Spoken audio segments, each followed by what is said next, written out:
Hello family, आज चाहिँ बिहानको 4 बजे राति अधराति हामी चाहिँ जान लाग्यो कञ्चन बोइस। हामी चाहिँ कञ्चनमा जान गयो काम छ, त्यो चाहिँ काम आउँछ। हामी गएपछि अहिले चाहिँ हामी बाटोमा छौँ। यस्तो अँध्यारोमा पनि गइदिएको क्या डर नमानेर। फेरि चाहिँ हामी मेन रोडमा पुग्यौँ।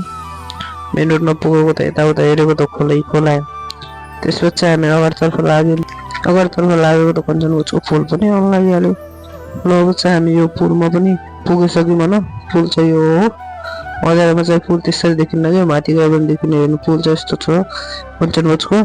अब पुलबाट पनि हामी जान लागिसक्यौँ, पुलभन्दा हल्का अगाडि छ। हामी पुलबाट पनि निस्केर हामी चाहिँ आफ्नो ठाउँमा पुगिसक्यौँ। यहाँ चाहिँ हामीले जानुपर्ने हो न।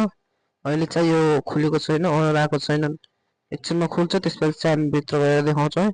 अब चाहिँ हामी चाहिँ भित्र पुगिसक्यौँ। हामी चाहिँ आएको हो जिम। जिम आएको हेर्नु होला है। जिम यस्तो छ हाम्रो कञ्चनबोझको जिम चाहिँ यस्तो छ होइन। तपाईँहरूलाई पनि आउने मन लाग्यो भने आइहाल्नु होला, पुलभन्दा हल्का तल। अब चाहिँ हामी जिमबाट पनि आइसक्यौँ।